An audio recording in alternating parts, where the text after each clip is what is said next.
नमस्ते दोस्तों, आपका बहुत बहुत स्वागत है मेरे YouTube चैनल इट्स उत्तम ऑफिशियल में। आज मैंने आपके लिए एक ऐसी वीडियो तैयार की है जिसे आपने पहले कभी नहीं सुना होगा, एकदम यूनिक और धमाकेदार। इसलिए वीडियो देखने से पहले आप सबसे पहले हमारे चैनल को सब्सक्राइब करें और बेल आइकन को जरूर दबाएं ताकि आपको हर नए वीडियो की जानकारी सबसे पहले मिलती रहे। तो फिर चलिए बिना किसी देरी के शुरू करते हैं। शारदीय नवरात्रि भारतवर्ष का एक अत्यंत पावन और महान पर्व है जो वर्ष में 4 बार आता है, चैत्र, आषाढ़, आश्विन और माघ मास में। परंतु चैत्र और आश्विन मास की नवरात्रियां विशेष रूप से लोकप्रिय और व्यापक रूप से मनाई जाती हैं। आश्विन शुक्ल प्रतिपदा से प्रारंभ होकर दशमी तक चलने वाला ये पर्व शारदीय नवरात्रि कहलाता है।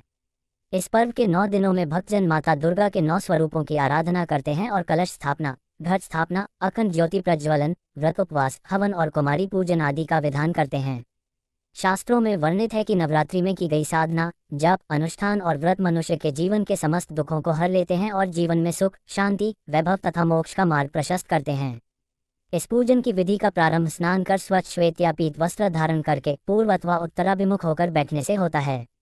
पूजा स्थान को पहले शुद्ध कर लाल वस्त्र बिछाना चाहिए, फिर उस पर मिट्टी की वेदी बनाकर उसमें जौ बोए जाते हैं।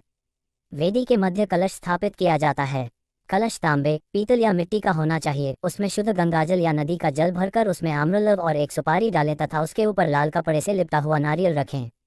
कलश पर स्वस्तिक का चिन्ह अंकित करें और इसे अक्षत, रोली, पुष्प अर्पित कर पूजित करें। मंत्र उच्चारण करें। कलशस्य मुखे विष्णु कंठे रुद्र समाश्रितः मूले तत्स्थितो ब्रह्मा मध्य मात्र गणा स्मृता। इस प्रकार कलश में समस्त देवताओं का आवाहन होता है और इसे ही घट स्थापना कहा जाता है। कलश के समीप माता दुर्गा की प्रतिमा या चित्र स्थापित कर उसे लाल वस्त्र, चुनरी, पुष्प और आभूषणों से सजाएं।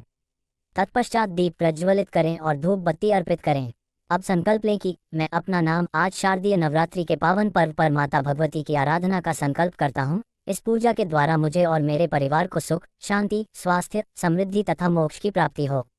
अब माता के 9 रूपों का पूजन क्रमशः करना चाहिए। प्रतिपदा तिथि को शैलपुत्री का पूजन होता है। इन्हें घी का भोग अर्पित करें और यह मंत्र पढ़ें, ओम देवी शैलपुत्र्य नमः। द्वितीया को ब्रह्मचारिणी की पूजा करें। इन्हें मिश्री और शक्कर का भोग लगाएं और यह मंत्र पढ़ें, ओम देवी ब्रह्मचारिण्य नमः। तृतीया को चंद्रघंटा देवी की पूजा करें। इन्हें दूध से बने पकवान का भोग लगाएं और यह मंत्र पढ़ें, ओम देवी चंद्रघंटाय नमः। चतुर्थी को कुष्मांडा देवी की आराधना होती है। इन्हें मालपुए का भोग लगाएं और यह मंत्र पढ़ें, ओम देवी कुष्मांडाय नमः। पंचमी को स्कंदमाता की पूजा करें। इन्हें केले का भोग लगाएं और यह मंत्र पढ़ें, ओम देवी स्कंदमाताय नमः। षष्ठी को कात्यायनी का पूजन होता है। इन्हें शहद का भोग लगाएं और यह मंत्र पढ़ें, ओम देवी कात्यायन्य नमः।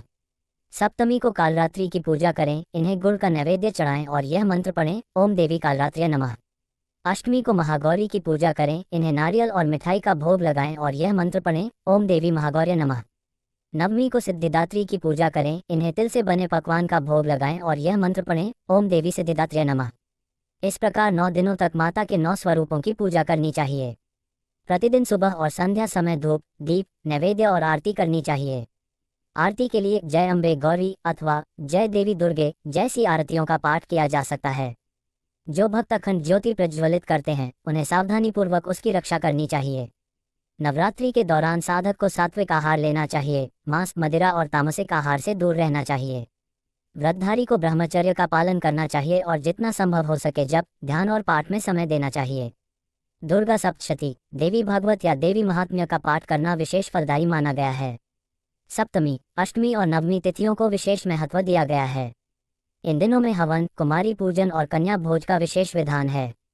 विशेषकर अष्टमी या नवमी के दिन 9 कन्याओं और एक बालक को आमंत्रित कर उनके पांव धोकर उन्हें भोजन कराया जाता है और दक्षिणा देकर विदा किया जाता है। इसे कन्या पूजन कहते हैं।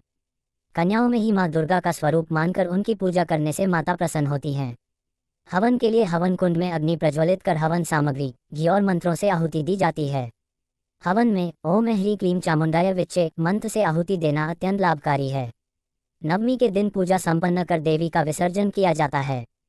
विसर्जन के समय देवी से प्रार्थना की जाती है कि हे माता, आपने 9 दिन तक हमारे घर में विराजमान होकर हमारे जीवन को पावन किया। अब आप अपने धाम को प्रस्थान करें और सदैव हमारी रक्षा करें। इसके उपरांत कलश का जल पवित्र स्थान पर विसर्जित कर देना चाहिए और नारियल को प्रसाद स्वरूप ग्रहण करना चाहिए। इस प्रकार शारदीय नवरात्रि की पूजा विधि पूर्ण होती है। इस 9 दिन की आराधना से साधक को आत्मबल, धन, वैभव, यश, ज्ञान और मोक्ष की प्राप्ति होती है। इस पर्व के माध्यम से यह संदेश भी मिलता है कि असुरों पर देवत्व की विजय सदैव होती है और अंततः सत्य, धर्म और न्याय ही विजयी होते हैं। अतः प्रत्येक साधक को चाहिए कि नवरात्रि के अवसर पर आत्मशुद्धि, आत्मसंयम और ईश्वर भक्ति के साथ मां दुर्गा की उपासना करें ताकि उसका जीवन मंगलमय और सफल हो सके।